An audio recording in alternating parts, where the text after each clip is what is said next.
Hello students, I hope you are good at your side. आज का जो हमारा टॉपिक है वो है क्रिटिसिज्म ऑफ इंडियन सेक्युलरिज्म। तो बेटा, किस प्रकार भारतीय धर्मनिरपेक्षता की आलोचना की गई है, इसको आज हम करेंगे। भारत का जो सेक्युलरिज्म है, इसकी कई आधार पर आलोचना की गई है। पहली आलोचना तो यही बता दिया है कि ये एंटी रिलीजियस है, धर्म विरोधी है।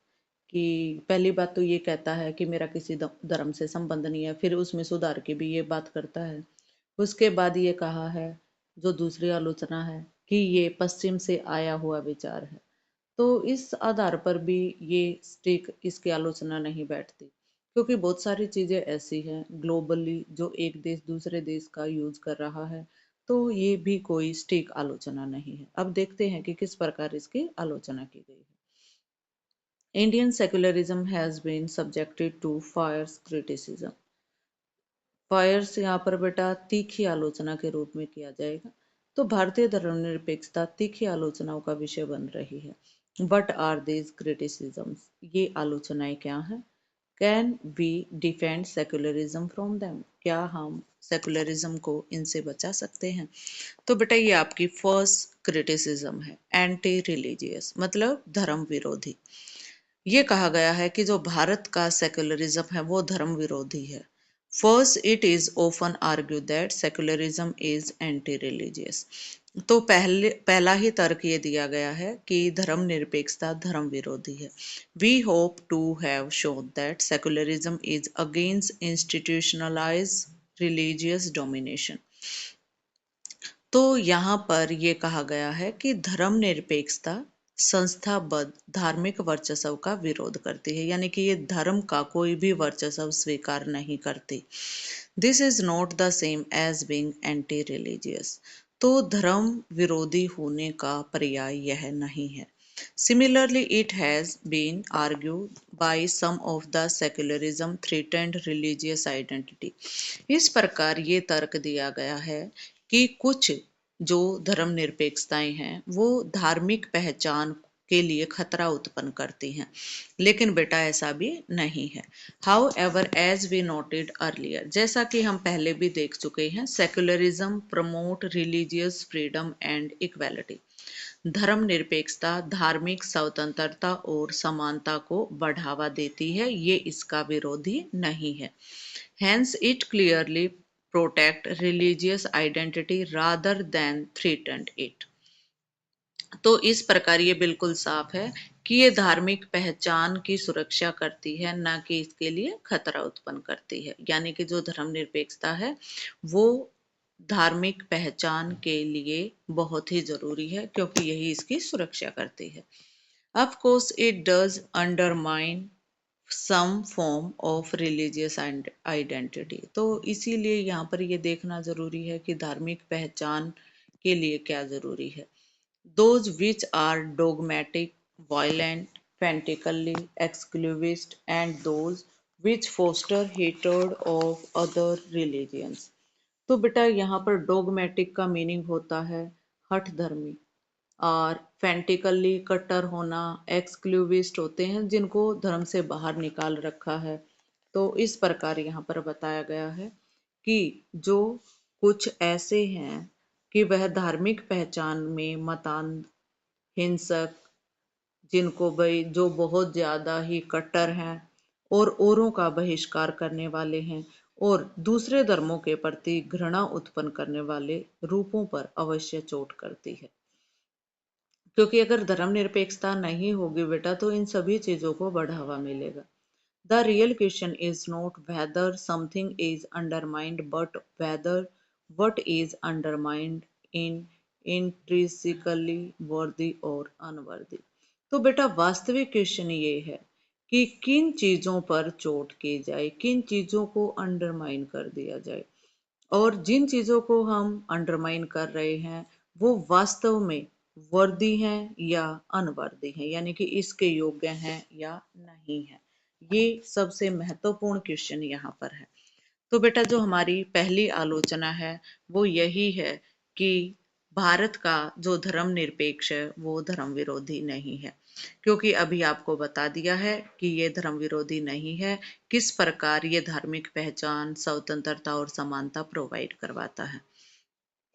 दूसरी आलोचना है वेस्टर्न इम्पोर्ट, यानी कि ये पश्चिम से आया हुआ विचार है, इसीलिए लोगों का मानना है कि हम पश्चिम के विचार को क्यों माने। अब देखते हैं कि किस प्रकार इसकी आलोचना की गई है। A second criticism is that secularism is a Western concept and therefore unsuited to Indian condition.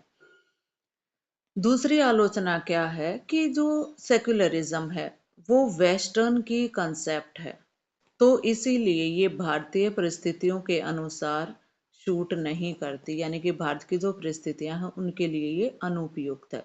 On the surface this is a strange complaint. तो भाई हम देखेंगे ये बड़ी ही विचित्र कंप्लेन की गई है, बड़ी ही शिकायत है, बिल्कुल विचित्र शिकायत है ये। For there are million of things in India today from trouser to the internet। अगर हम देखें तो भाई लाखों ऐसी चीजें हैं जो भारत ने या दूसरे देशों ने आपस में ली गई है। जैसे आज हम देखें ट्राउजर से लेकर इंटरनेट या पार्लियामेंट्री जो डेमोक्रेसी हैं, जिनका जन्म वेस्ट कंट्रीज में हुआ है, फिर भी सभी कंट्री अपनाते हैं, तो ऐसी तो कोई बात नहीं हुई। One response therefore could be so what. तो भाई अगर ये चीजें वेस्टर्न कंसेप्ट हैं तो क्या। Have you heard a European complain that because zero was invented in India, they will not work with it? तो क्या कभी किसी यूरोपीय को ये शिकायत करते हुए सुना है कि जीरो का आविष्कार भारत में हुआ है, इसीलिए ये जीरो का इस्तेमाल नहीं करेंगे? क्या आपने कभी सुना है? तो ऐसा नहीं है। However, this is a somewhat shallow response।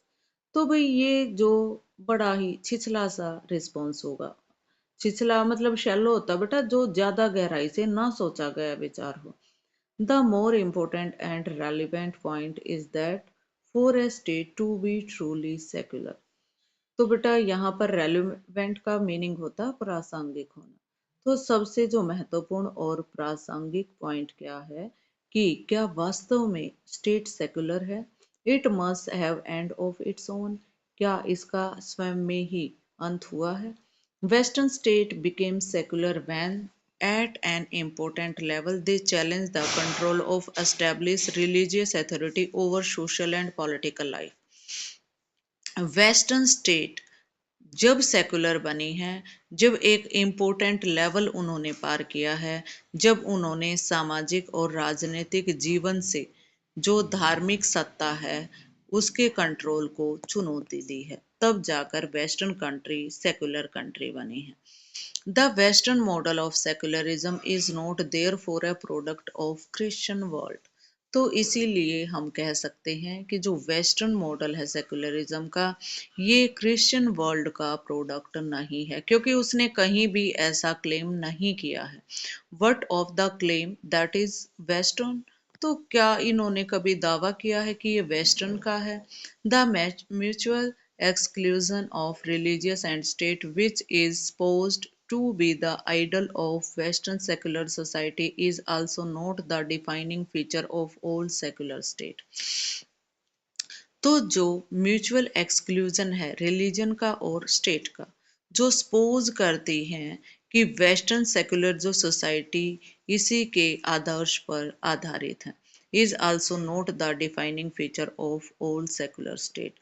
तो इसीलिए सभी सेकुलर स्टेट का ये व्याख्या करने की विशेषता नहीं है। The idea of separation can be interpreted differently by different society। तो जो बेटा विचार है, जो सेपरेशन है, इंटरप्रिटेशन होती है बेटा व्याख्या करना किसी चीज की, तो हर सोसाइटी ने अलग अलग तरीके से इस विचार की व्याख्या की है। इस सेक्युलर स्टेट में keep a principle distance from religion to promote peace between communities. तो शांति, समुदायों के बीच में शांति को बढ़ाने के लिए, तो जो धार्मिक सिद्धांत है, दूरी, धार्मिक दूरी है जो इन्होंने कुछ कम्युनिटीज से बनाई है एक सेक्युलर स्टेट बनने के लिए, and it may also intervene to protect the right of specific community. जब कभी भी इनको ऐसा लगा है कि इस कम्युनिटी के धर्म को बचाने के लिए उनको किसी धर्म से सैद्धांतिक दूरी बनाए रखनी चाहिए, तो उन्होंने बनाई भी है। और जब कभी भी ज़रूरत पड़ी है कि कुछ स्पेसिफिक कम्युनिटी हैं जिनके अधिकारों की सुरक्षा करनी है, तो राज्य ने उसमें इंटरवेन भी किया है। इंटरवेन करना मतलब इंटरफेयर करना। This exactly is what has happen in India. बिल्कुल ऐसा ही भाई इंडिया में भी हो रहा है, क्योंकि हमने बताया था कि अनटचेबिलिटी को बैन कर रखा है आर्टिकल 17 के तहत, तो वो इसी से संबंधित है। India evolved a variant of secularism that is not just an implant from the West on Indian soil. तो इंडिया में जो सेक्युलरिज्म का वेरिएंट का विकास हुआ है वो कंप्लीटली वेस्टर्न नहीं है, और ना ऐसा नहीं है कि वो भारत की भूमि पर इम्प्लांट यानी कि आरोपित कर दिया गया हो। The fact is that the secularism has both western and non western origin. तो वास्तविकता ये है कि जो धर्म निरपेक्षता है वो पश्चिमी और अपश्चिमी जो यानी कि नॉन वेस्टर्न ओरिजिन के रूप में स्वीकार किया गया है। In the west it was the church state separation which was central, and in countries such as India the idea of peaceful coexistence of different religious communities has been important। तो यहाँ पर पश्चिम में चर्च राज्य के संबंध विच्छेद का central idea है, जबकि भारत जैसे देश में शांतिपूर्ण सह अस्तित्व के सवाल काफी महत्वपूर्ण हैं। तो इसी प्रकार जो हमारे कॉन्स्टिट्यूशन मेकर थे उन्होंने जो सेकुलरिज्म को भारत में अपनाया है तो उसको बिल्कुल भारत की परिस्थितियों के अनुसार मॉडिफाई करके अपनाया है, उसकी यूं की यूं नकल नहीं की है। तो इस प्रकार हम देखते हैं कि जो पश्चिम से आया हुआ सेक्युलरिज्म है तो उसकी इस आधार पर आलोचना करना गलत होगा। तो बेटा आज की वीडियो यहीं समाप्त होती है। Thank you, have a nice day.